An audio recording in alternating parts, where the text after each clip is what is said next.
চুক্তিভিত্তিক কর্মচারীদের ভবিষ্যৎ আসলে কি? তারা কি কখনো পার্মানেন্ট হবেন?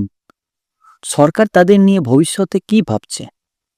তাহলে আজকের এই ভিডিওটা 1 সেকেন্ডও স্কিপ করবেন না, কারণ আজ আমরা কথা বলবো এমন একটি প্রশ্ন নিয়ে যার উত্তরের অপেক্ষায় রয়েছে হাজার হাজার পরিবার। বর্তমান সময়ে পশ্চিমবঙ্গ সরকার প্রায় স্থায়ী নিয়োগ বন্ধই রেখেছে। চুক্তিভিত্তিক কর্মচারীদের নিয়ে প্রশাসনের গুরুত্বপূর্ণ কাজ চালাচ্ছে। কিন্তু এখানে প্রশ্ন হলো, এইভাবে আর কতদিন? কতদিনেই এইভাবে চলবে? এই ভিডিওতে আমি আপনাদের সামনে চুক্তিভিত্তিক কর্মচারীদের সুবিধা, তাদের বড় বড় অসুবিধে এবং সবচেয়ে গুরুত্বপূর্ণ যেটা হলো তাদের ভবিষ্যৎ নিয়ে বাস্তব চিত্র, সবকিছু তথ্য তুলে ধরব। তবে ভিডিওটি শুরু করার আগে ছোট্ট একটি রিকোয়েস্ট, আপনি যদি এই চ্যানেলে নতুন হয়ে থাকেন এই চ্যানেলটিকে সাবস্ক্রাইব করুন এবং অন নোটিফিকেশন অন করে রাখুন, কারণ চুক্তিভিত্তিক কর্মচারীদের সব আপডেট সবার আগে এখানেই পাওয়া যায়। আর যারা আগেই সাবস্ক্রাইব করে রেখেছেন আপনাদের সবাইকে হৃদয় থেকে অতি ধন্যবাদ। প্রথমে একটি প্রশ্ন হলো, চুক্তিভিত্তিক কর্মচারী পশ্চিমবঙ্গে কারা রয়েছেন?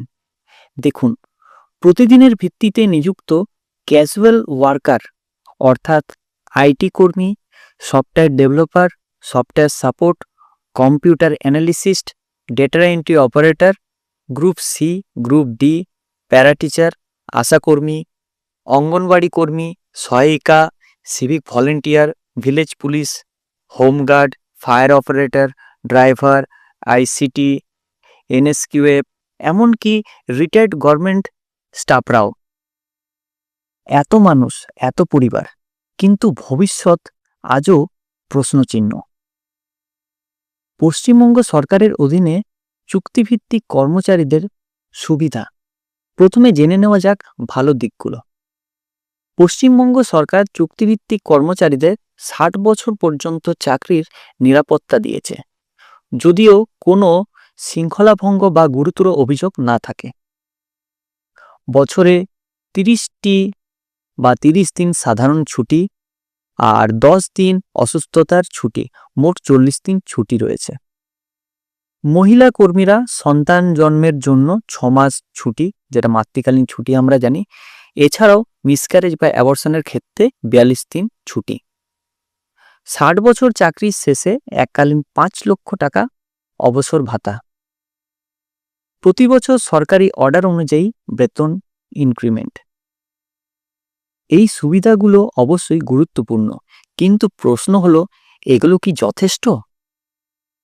চুক্তিভিত্তিক কর্মচারীদের সবথেকে বড় অসুবিধা হলো কোনো পেনশন নেই, চাকরির সময় কোনো মেডিক্লেম নেই, নেই পিএফ, অব্যাহত ছুটির টাকা পাওয়া যায় না, প্রমোশনের কোনো সুযোগ নেই। ভাবুন তো, একজন কর্মচারী বছরের পর বছর সরকারি দপ্তরে কাজ করছেন, কিন্তু ভবিষ্যতের জন্যও নেই পেনশন, চিকিৎসার নিরাপত্তা এবং পদোন্নতি। এটা কি শুধু চাকরির সমস্যা? না, এটা একটা মানবিক সমস্যা।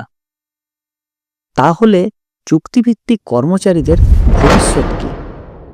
এই প্রশ্নের উত্তর জানার জন্য অপেক্ষায় আজ হাজার হাজার পরিবার তাকিয়ে আছে সরকারের দিকে। সরকার কি কখনো পার্মানেন্ট করার পথ খুলবে?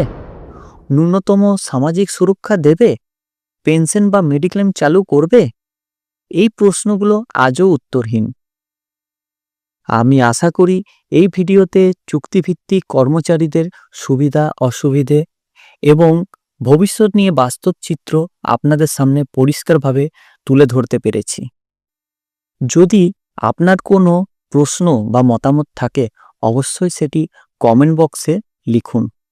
ভিডিওটি যদি ইনফরমেটিভ বলে মনে হয় একটা লাইক অন্তত দিন এবং চুক্তিভিত্তিক কর্মচারী বন্ধুদের সঙ্গে শেয়ার করতে ভুলবেন না।